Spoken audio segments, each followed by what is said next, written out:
I've just done a little bit of drumming, and there's a recurring theme that keeps coming up at the minute for me in this Sirius gateway, lionsgate, if we so believe, this amplified, ramped up energy of huge transformation, change and purging is the healing of the nations. In these predestined times, if we feel what we feel and we know what we know, and we don't need to be in conflict with anybody else's belief system, but it's just we're working on energy now. So this healing of the nations, I mean, it's in the title, isn't it? Healing. There's a lot of people that have kind of subscribed to the end of times, like this is the collapse and things are going to, get worse for everybody. And obviously it's a question of perspectives around that, because healing does mean free falling into the oblivion, like in terms of raising ourselves up and elevating.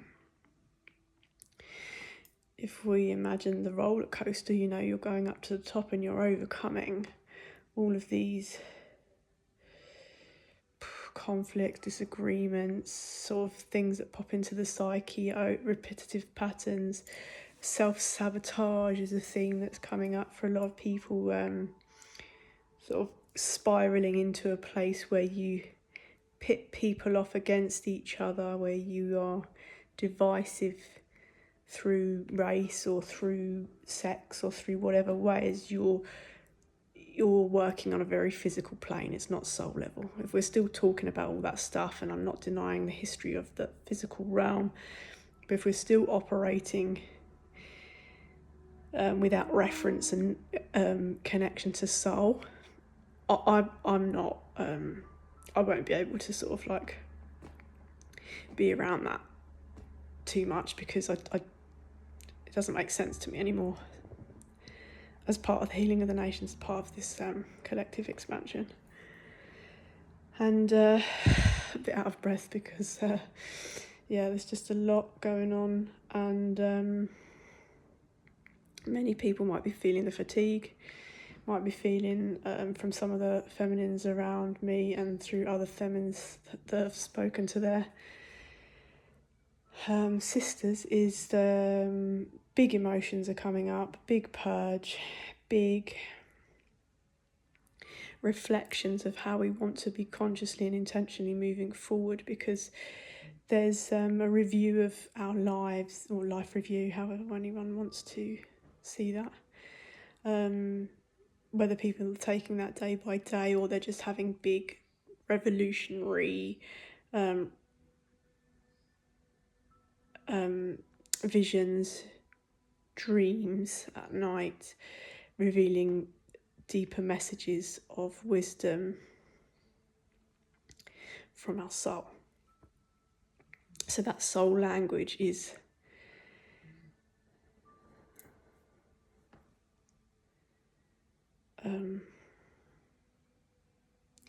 I don't want to say becoming normalised, but is open to all of us who desire to tap into the magic of the unseen realms of self and of the reality that we create outside.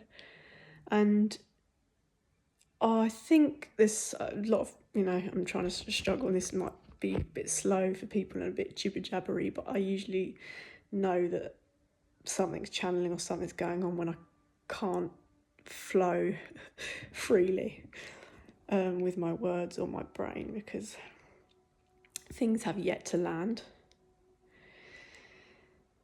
But in this big life review, relationship review, however we define it, is, and I'd say define as in loosely, because we can't really hold on or attach to many things at the minute. It just feels very watery and flowy, and like nothing is solidified, nothing is concrete. We're grounded in our own selves. Some people might call it identity or whatever. Although, again, there might be identity shifts for many of us coming up because we're shedding old versions of ourselves. And a lot of the ego stuff, oh, I'm this, I'm that, I'm an artist, and da-da-da-da-da, which is all great to find our creative purpose, but the having to prove that we are this, the having, rather than just embody it and just be it, the I am complex might be just part of the human condition that we sort of navigate and come in and out as we shed old versions of ourselves or expand into other places and spaces and balance masculine and feminine expressions within. But this life review, going back round again because it seems like there's lots of tangents here, is we won't be able to stay in frequencies and relationships where things are transactional, tokenistic, where we know that relationships are not founded on love and respect. They're more what you can get out of somebody. And I can do this for you, you can do that for me, which might work for some people. But over time, I've felt it's held me back in my own energetic field, where there is some souls who just want to be connected to you for what they can get out of you energetically. And so as a divine feminine, we know some people can harvest and siphon energy, but that can also happen from women doing that to men as well, is using their energy field or who they're connected to up-level their own motive. Excuse me. And when you are in these sort of, some may view them as reciprocal because, I scratch your back, you scratch mine. But there's a level of extraction that comes with that, because strategy's not a bad thing, I don't believe. But strategically moving in a relationship where you're not being openly communicative with someone and that's where I think the boundaries are crossed, where reciprocity is no longer about genuine sharing. It's about, if I align with this person, where will it get me? And if I do this for that person, I'll be owed a favour or something. And I'm not sure that any of that can withstand the crumbling now. I don't know if I finished that reference because my brain is being, after drumming, there's a lot that opens up. But the roller coaster, you get to the top after overcoming all of this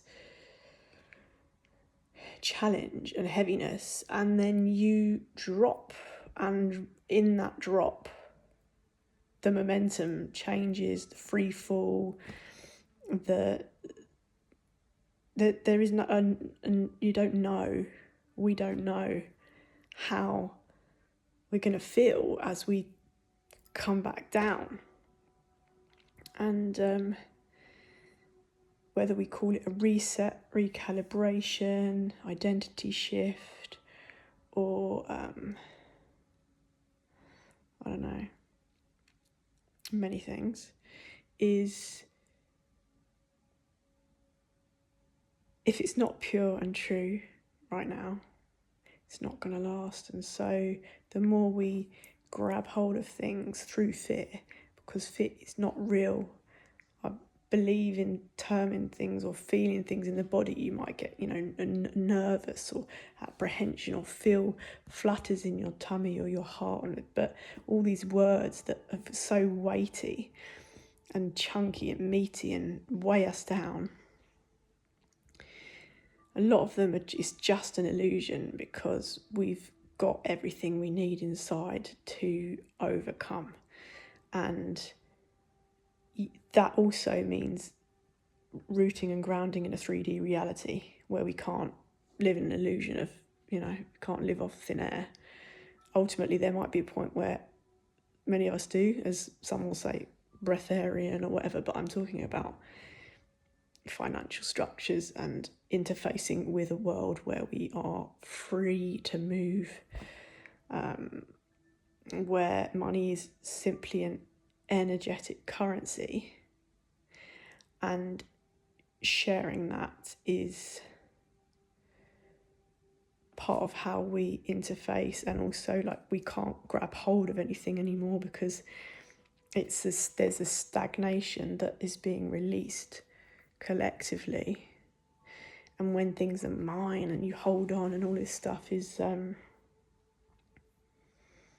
but yet you take from others, if you have it, you don't give it, but you're happy to take from others, is it's not really going to hold out much longer, I don't believe. 1101 on the clock. I think I'll stop it there, but I don't believe these relationships where really people can't see out of their own ego. 11 o'clock is like, it's really all about them. You see them on their terms, they only listen to you on their terms, they feel free to express themselves aggressively on their terms, and ruin people's, you can't really give your power away, but ruin people's day by aggressive interactions, or not being mindful of someone's tender heart, or it's boring to witness when you're out of those cycles. It's boring to keep seeing those things play out, because it's a waste of precious life on the planet when nothing's a given right now. Nothing lasts forever, and nothing is promised.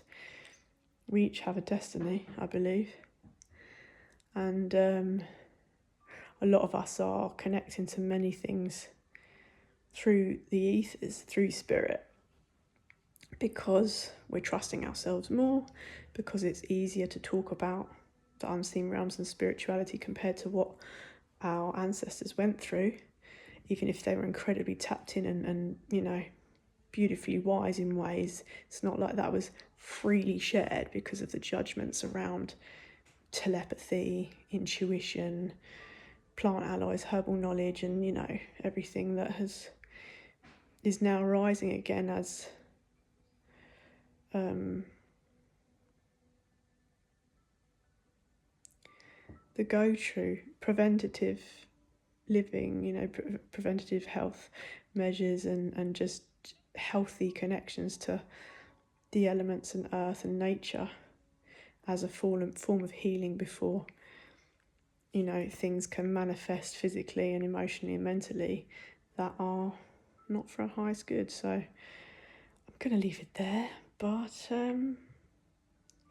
healing of the nations, present, active, and not always comfortable.